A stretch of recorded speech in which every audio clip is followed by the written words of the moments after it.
I chose the impossible. I chose Rapture.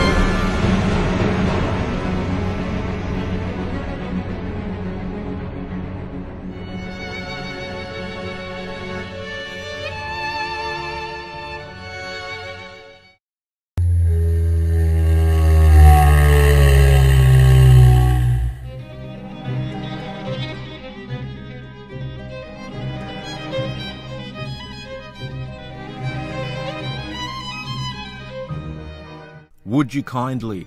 The famous Bioshock quote, which will take its place in video game history as a part of one of the greatest revelations that gamers have experienced. These three words, so simple in nature and often passed off as small talk between characters, had a significance that would not be understood until deep within the game. We play many games over the years, but there are always a select few for each gamer that they hold above most others. Bioshock is one of those games for me. Bioshock is a game that goes beyond a mere video game and is placed on a pedestal for the entire industry to learn from, admire, and to experience its dark and disturbing world and its secrets. What Ken Levine and the development team created with this game is nothing short of interactive art. All parts of Bioshock, from its world to how it tells its story, to the characters that fill its world, and the sense of isolation which the player has within it. All of these parts come together to create the greatness that is Bioshock. It would take what was learnt from System Shock 2 and Thief, but also become its own beast, and gaming as a whole is better for it.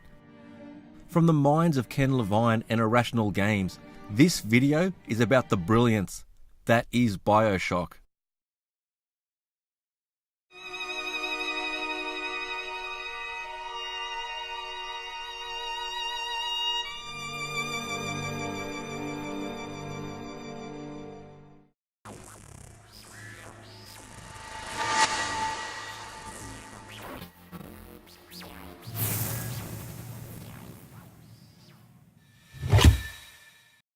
What makes Bioshock so special can be seen from the very start of the game, where players are introduced to several aspects of Bioshock that make it so memorable.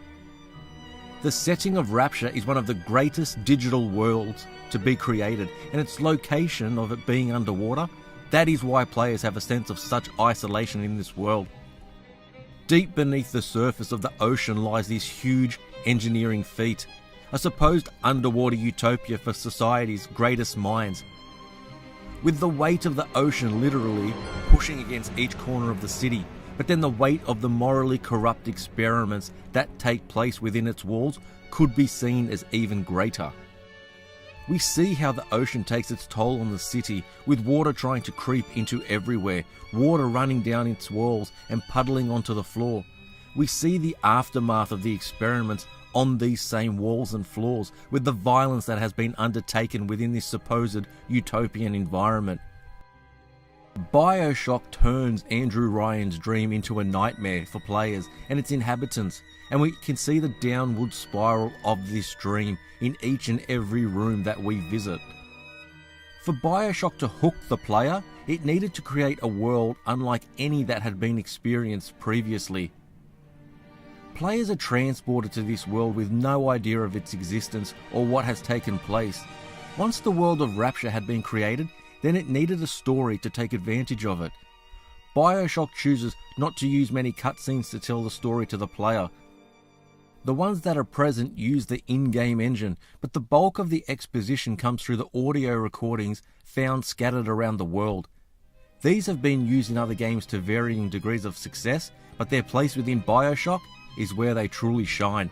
The constant interaction with Atlas as he guides us through the world onto our next objective, plus his own backstory and history with Andrew Ryan, creates a great catalyst for players to push forward in the game to find out what happens next and how we will escape from this underwater city which has already become the tomb for so many.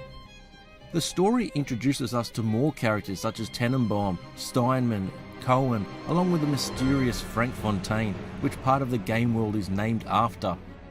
But who is he? What was his role within Rapture, and what was the relationship he had with Andrew Ryan?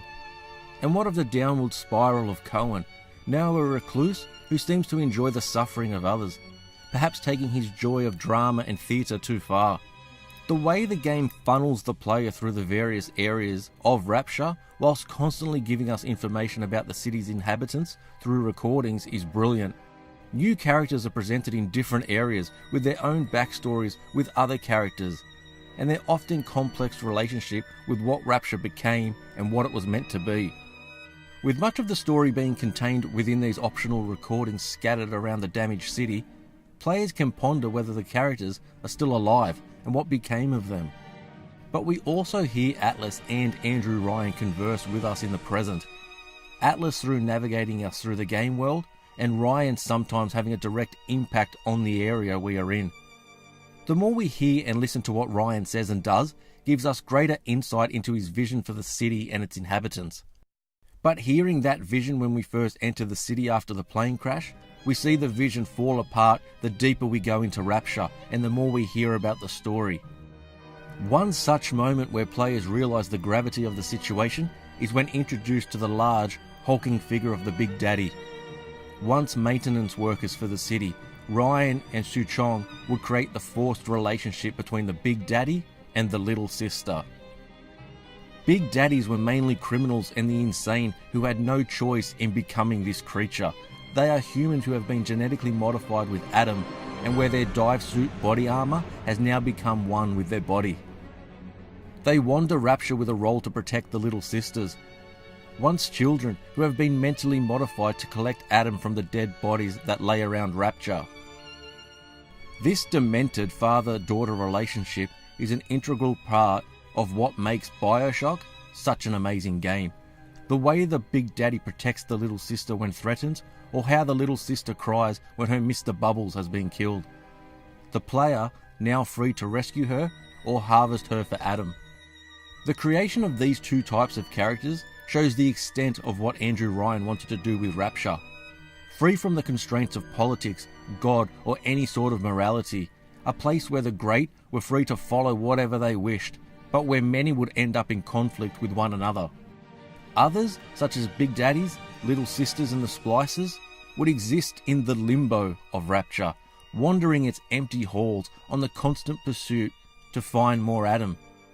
Bioshock begins with telling us the dream, but many would never be able to wake up from it.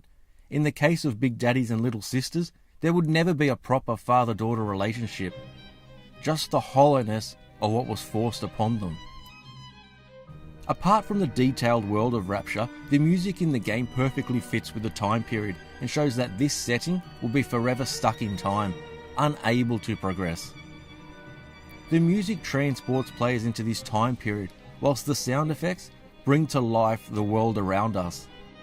Hearing so many things creak, or the sound of the water running down the walls, or as we approach the Gatherer's Garden or Circus of Values, which reminds us they of course contributed to what became of Rapture.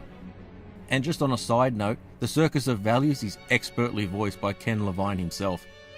Bioshock would go on to have 2 sequels, and both of which are fantastic in similar and different ways, but it's our first introduction to this world in 2007 that will be so remembered.